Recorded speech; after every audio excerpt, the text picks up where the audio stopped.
Ruler's Trial has been released into the game.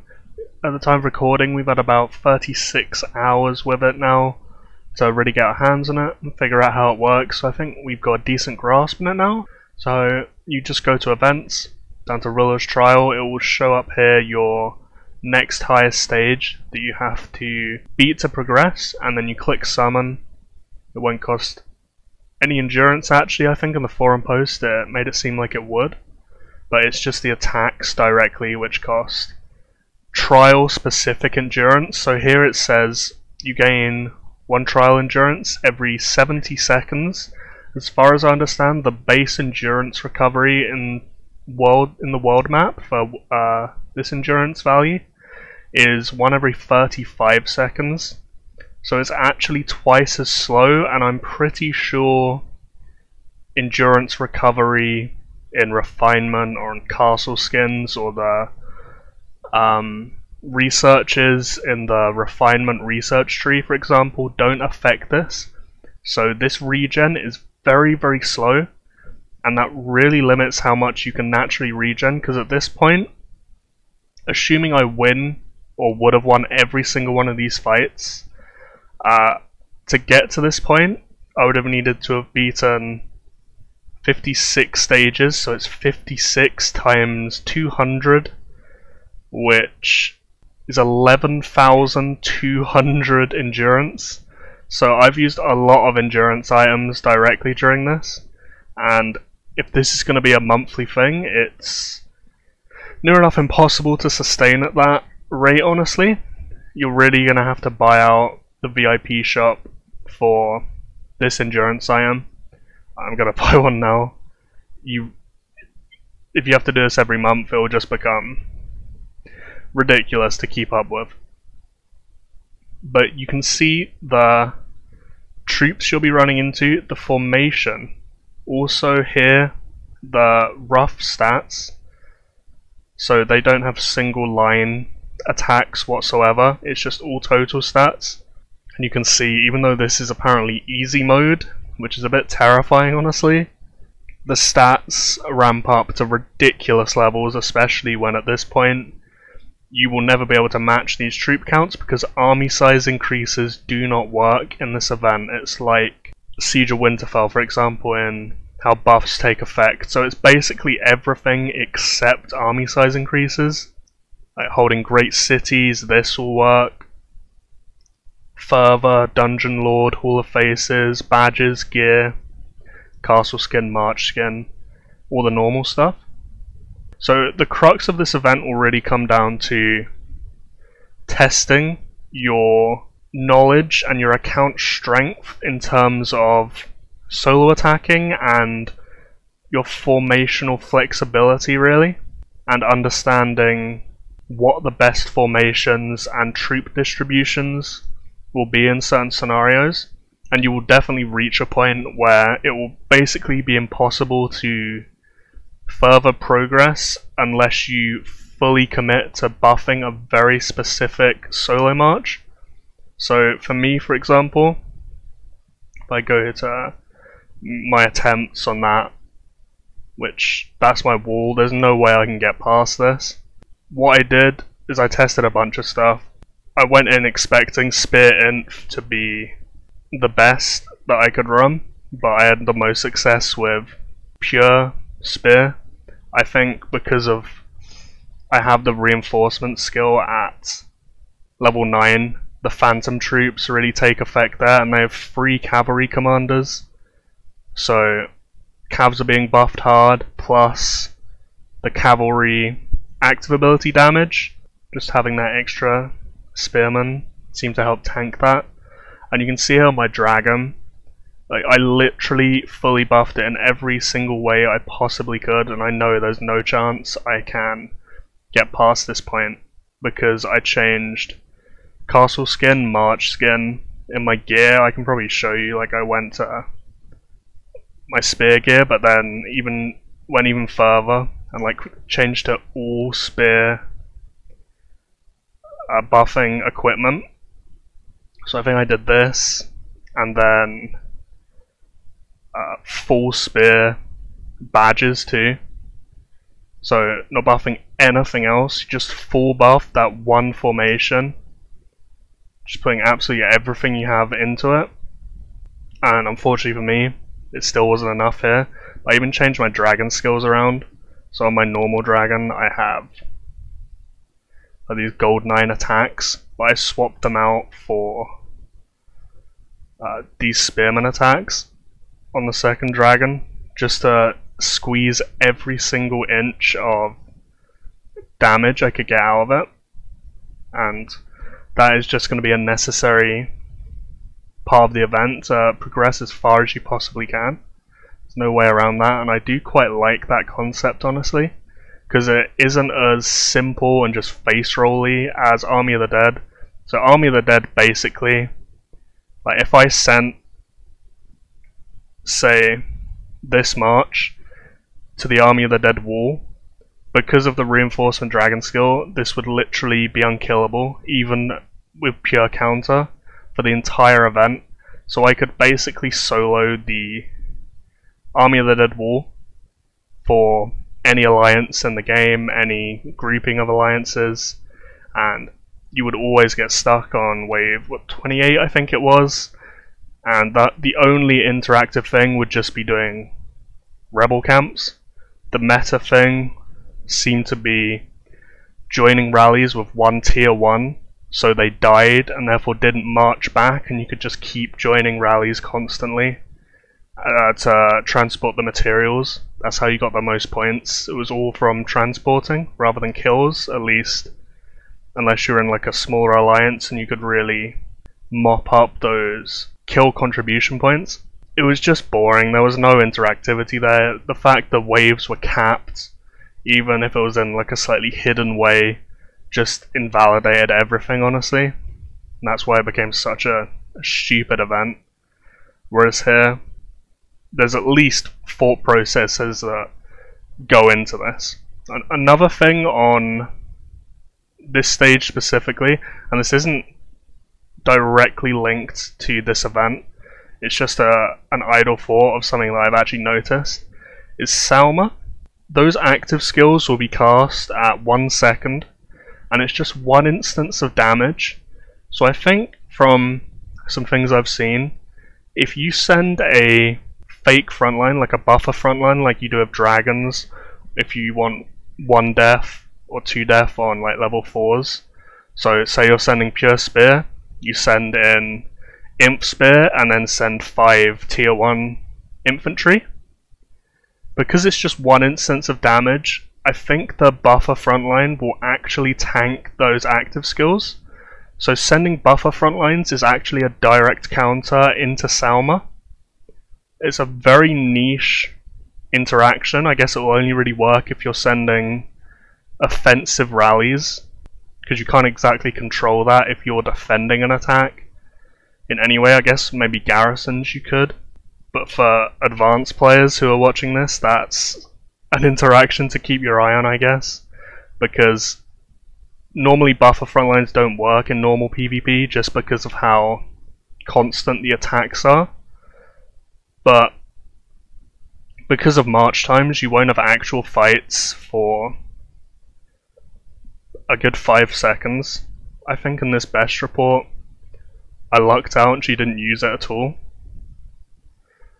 Here she did. Do you see 1 second? I lose 16k, but then there's nothing until 5, and all these losses will be from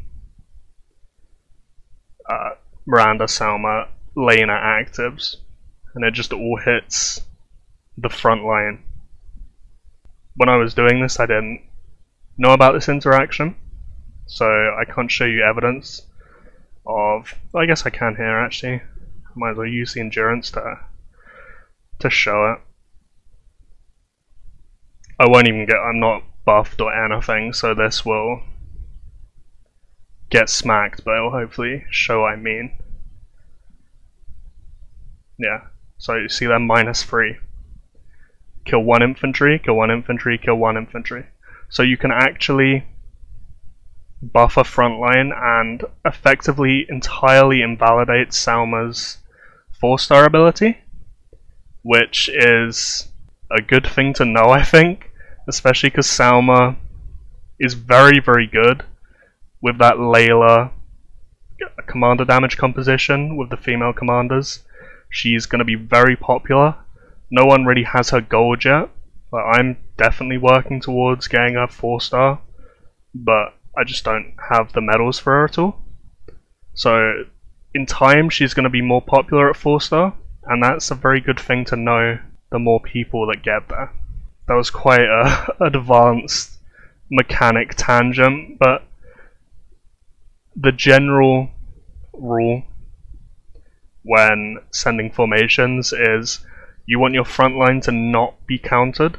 So here they have Cav and Spear, so if you send Cav, it will be countered. If you send Imp, it will be countered.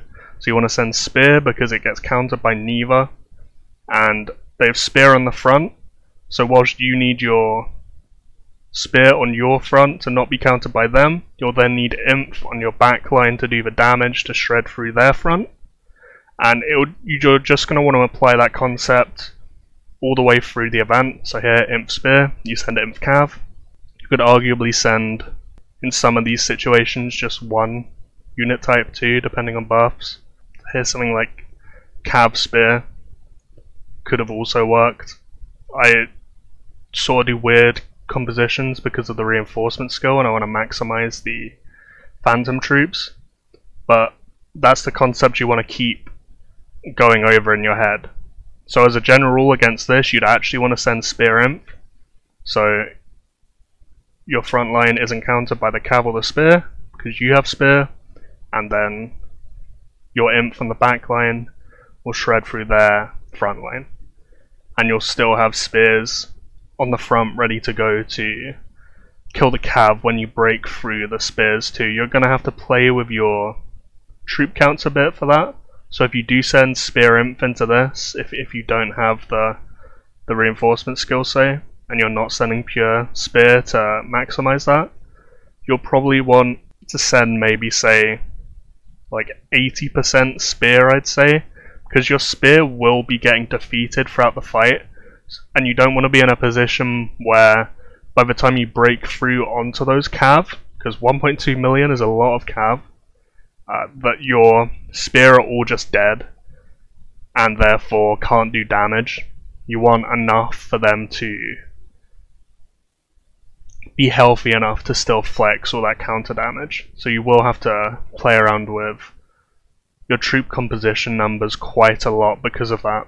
And obviously there are no deaths in this, so sending pure tier 4s, if you can afford it, if you have the troops to enable it, is ideal. Sending tier 3s or any other lower tier of troop is not the best move if you can avoid it. Obviously for some, if you're a smaller castle, if you're really zero castle, it's probably unavoidable, and it just is what it is, but I think that's this event pretty much summed up, really. It's quite simple in its processes. It's just a lot of solo attack theory crafting, I guess, and really pushing your stats to be able to get past any walls you run into. Another tip I would give you is at the very bottom of these reports under battle record here, on the very far right, you can see the actual loss, these two numbers on the 4th and 5th rows. This will determine whether it's a victory or not, because you obviously can't see how many you lose up here. You have to go into the battle record to be able to see the specifics of it. So this is how you're going to be able to tell what changes work and don't, because you can swap in, say, I don't know, what's an example?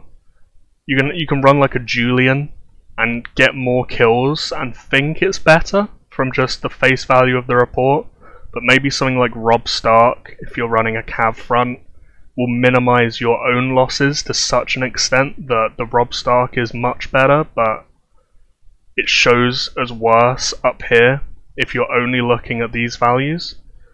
So I would definitely, every time you run into a wall, analyze this battle ended bit and look at the actual loss numbers. I know some people have also had questions about why on some stages the deaths exceed how many troops there actually are. What this is the healing effects, the in-combat healing effects that are becoming more and more popular in the game. So here, it's spear front, so Drake will be healing 1% of dead spearmen at about 19 seconds into the fight. So if you kill all these spears, he'll then start resurrecting them, and then you can kill more by just re-killing the healed troops, and that is what causes those numbers that exceed the initial amount of troops shown in the reports. It's not a bug, it's just these healing mechanics. Nothing more than that. And I think that's it. You will run into a point where you just can't go any further. I know there's no chance I can go past 57. I threw everything at it. I fully buffed every formation I possibly could. And when you figure that out, I don't think there's any point pushing it too much harder, especially not using your own endurance items. I did rush it on day one, which is a bit of a mistake, because all the regen is basically irrelevant for me now, so I've wasted all these endurance items. I would definitely advise people against that, and I'll try and not be so impatient myself next time. I think for a lot of us, impatience is a very real thing. Like, you see the leaderboards, and you just want to go as fast as possible, right? It's a pretty normal thing. Wanting to push leaderboards, race against everyone else. The difficulty of it concerns me a bit, especially considering the rewards, because the rewards are honestly fairly terrible in my opinion. The castle skins, to be fair, are very good, so maybe I'll take that back to an extent, but the rest of it, I'd say it just feels a bit underwhelming. It's meant to be an Army of the Dead replacement. They've taken the rebel chests out, I think, honor banners, because you'd have 2 Army of the Dead matches too. It's all a bit lower than what you'd normally get. It's the castle skins that really make a difference, and to be fair, the castle skin is amazing. This is better than anything I own, even on my account, which is quite high spending. I can use this every KVK, which is really, really nice. So maybe we shouldn't be complaining that much because of that, but everyone's going to have these, at least the 1 days. They'll all be using it at KVK or whenever they're actively fighting. So it won't exactly feel special in any way. And you see at the top in the global rankings, it's literally impossible unless you're max or near max to get to level 60. Level 60 is sort of a telling sign of who is max and near max in this game, because you have some insanely strong accounts still stuck on 59. Like, this is the Miller's account, I'm pretty sure. It's the Death Tool account, I think. Some very, very strong accounts here that still can't get a diver. Maybe they just don't care enough to full buff and try for it, but definitely difficult. And it is another event where that reinforcement skill is ridiculously effective, because I feel like in terms of pure account strength, I have no business being up here with all these other people, but I just have the reinforcement skill at 9, and it probably really carries me, honestly. So that skill is becoming scarily effective. If you're a spender, I'd think about getting it. If you're the developers, I'd think about rebalancing it potentially, because it is just a bit much at the moment. Especially when you do these solo attack based stuff but disallow army sizes, or the army size increases.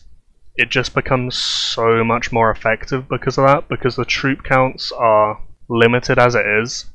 So I'm sending 840k, but that skill, even aside from the phantom troop effect, is 60k army size, which makes such a difference. It's just so good, and it will obviously negate 60,000 deaths at max if you send one troop type, which is just so crazy. It's too good, honestly. I feel like they should be not allowing dragons to be used in these sort of things if it's going to be this good. But it is a pay to win game, it is what it is, we all know what we're playing. So it's probably going to stay as it is, and if you can spend enough for it, think about getting it over any other dragon skill, because it is insanely good.